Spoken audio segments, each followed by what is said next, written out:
Hi, everybody. We are the group that is doing physical disabilities. We've got Issa here. My name's Judith. We've got Jenna, Karla, and Bryce here today. If everybody wants to give a hello to everyone here. This is Bryce. Perfect. Oh, yes. Yeah, If you guys all want to say like a little hi, hi. Hi, it's All right. cool. Perfect. And sweet. then, all right, so then we're going to go with the first slide here. And I think that is Jenna. So Yes. go for it. So today I'm going to talk about the key aspects and characteristics of physical disabilities. Physical disabilities affect a person's movement, motor skills, and overall physical function. So these disabilities can range from mild to severe depending on the individual and their specific needs. Some of the common examples you'll see on the slide is cerebral palsy, spinal cord injuries, muscular dystrophy, spina bifida, and limb differences or amputations. In the classroom, physical disabilities may impact students in different ways. So some students may have difficulty walking, writing, or with their coordination. Others may experience fatigue more quickly during the school days. Many students also use assistive devices such as wheelchairs, walkers, and braces to help them move around. Because of some of these challenges, physical disabilities can sometimes affect participation in activities that require movement or fine motor skills. However, with the right supports and accommodations, students can fully capable of participating in learning and being included in the classroom. I'm gonna pass it off to the next slide. Hi guys, I want to go ahead and did history and landmark cases. So physical disabilities has been around for centuries, up until I believe it was like the 16th and 17th century where they have documented people do having physical disabilities. Most people who did have physical disabilities saw those were as like low level workers, so like beggars essentially. They didn't mean anything to them. They were just kind of like, okay, mind your business and leave me alone.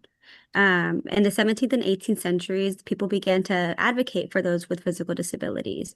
During this time, that actually laid the foundation for multiple movements to the future to now, um, where we can go ahead and support others. In the 20th century, we saw an even bigger change. In 1973, the Section 504 of the Rehabilitation Act was passed. So the Rehabilitation Act is like it pretty much makes it illegal for those to discriminate those who have physical disabilities within federal funded government or programs. Sorry. In the 20th and 21st centuries, people were given the opportunity to access medical care and assistive technology. So it makes it easier for them to live more independently in their everyday life. Being able to have wheelchairs, walkers, or those who, have cerebral palsy, they have the keyboard on their wheelchair that's able to access and that way they can communicate with others. In 1990, the American with Disabilities Act was passed, also known as the ADA. So the ADA protects people with disabilities from unfair treatment in the workplace, community services, and public places, meaning that if they need to use transport or any way to get around town or traveling, there's no way where they can't be like, no, you can't go because you're in a wheelchair, we can't support you. By law, they're required, such as airports, to have people that are designated to be with those who are ADA accessible to be able to move them around the airport and so forth. Um, and the ADA ensures people with disabilities to have equal access and opportunities just like everyone else.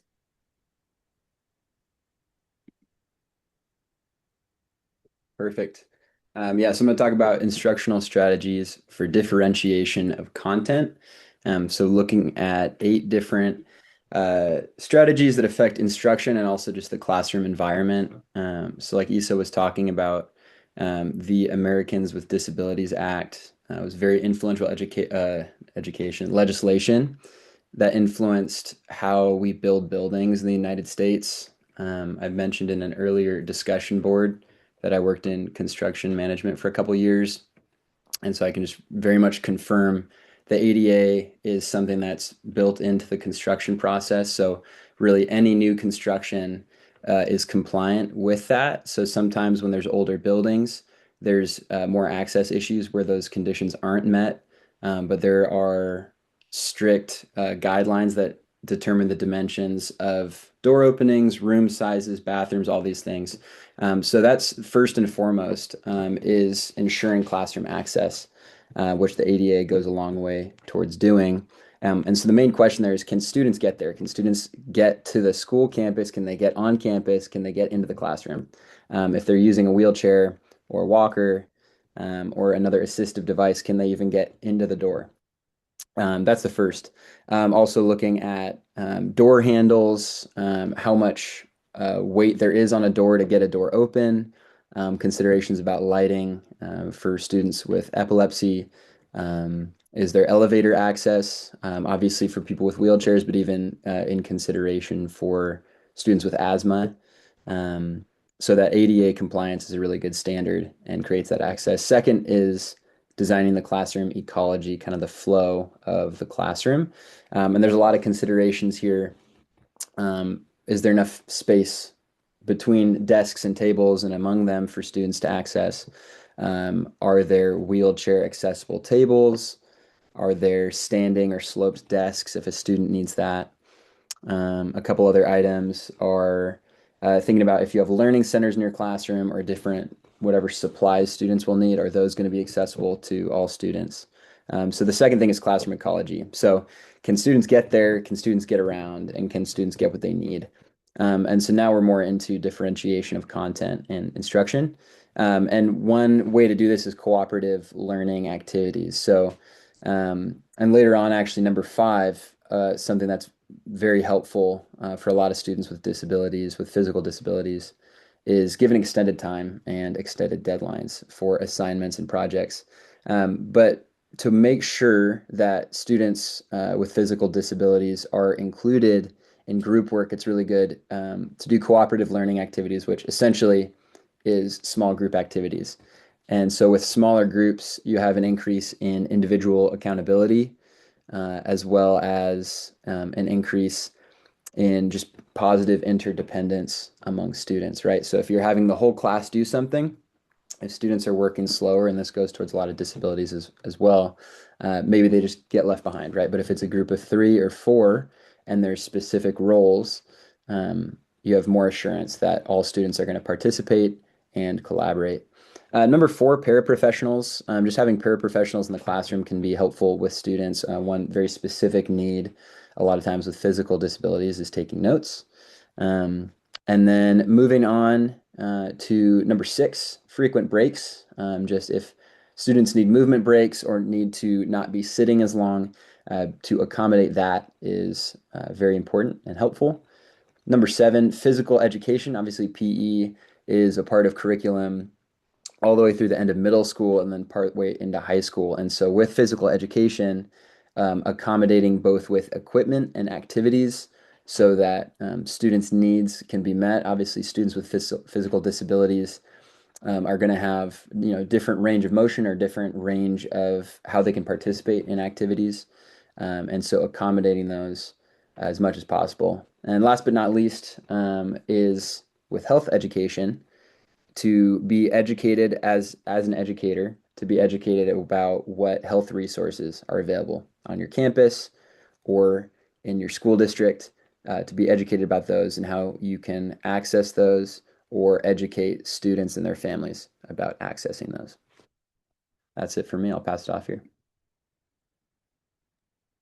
Hello. So, what I'll be talking about is a little bit of what Bryce talked about is the transition planning issues. So, what that is specifically, and So sorry. sorry, sorry I for hit the the M to try to mute myself. Apologies. Carry on. it's okay. So in the state of California, I'm sorry, hold on. That was Okay. crazy. In the state of California, a student with physical disabilities does go through a transition period planning, which is included in their IEP. It's meant to prepare students for physical disabilities for adulthood, specifically in areas such as education, employment, independent living.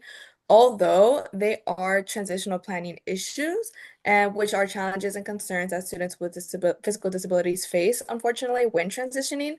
Some main transition planning issues for these students with physical disabilities include accessibility, employment, post-secondary education, independent living, healthcare transition, and self-advocacy. And in the next slide, I'll go ahead and specifically describe those. Thank you. So for accessibility, there's like the basic needs of literally just getting to school, how to get back home, or if the physical disability also includes like how to get to lunch, how to get to the bathroom, how to get to the classroom. They need that, and that could be an issue that they run into, as well as having the classroom to be adaptive to them and have adaptive equipment for them. And then just like the campus in general. And then next would be like the employment. Some issues that they experience is it might be that due to their physical disability, they have limited work options, meaning limited work experience, finding it very difficult. And there's also so many misconceptions that could be placed, making it harder as well. And they have to make sure that they find a workplace that's accessible to them. And then a post-secondary education, it could be issues or it could be very difficult and overwhelming requesting accommodations, especially when you're going into a new school or if you're going to a college, university, especially when it's out of state and it's completely new to you, it just adds a new struggle. And then independent living, and then it just ties into, well, like transportation, but then there's also the finance management and then making sure that your personal care is taken care of, just as like household duties of like cooking, cleaning, independent living can be very difficult. Some healthcare transitions is just making sure that your appointments are scheduled to your needs, your medications are taken as well. Understanding insurance can be very overwhelming. I mean, everyone knows just insurance in general is difficult. I mean, I'm not even one to talk about it, but it's just like I cannot imagine also the issues that you run into when coming into insurance policies. So communicating with healthcare is very important, but it could be many issues that they run into. And then the last one is the self-advocacy. It's just I feel like it could be very draining to explain the disability multiple times and not and like being misunderstood. And then requesting accommodations can be a struggle as well because it could be scary, it could be nerve-wracking, and depending where you're going, the issues is gonna pop up everywhere. And then understanding your legal rights is very important, but again, overwhelming, just like the insurance policies. It could be a lot of paperwork, it could be a lot of policies that you have to inform yourself of. And then just making sure that your education plans and your employment plans are the best decisions for you. But all of these are just issues in general that could happen in school and out of school. And that'd be all from me.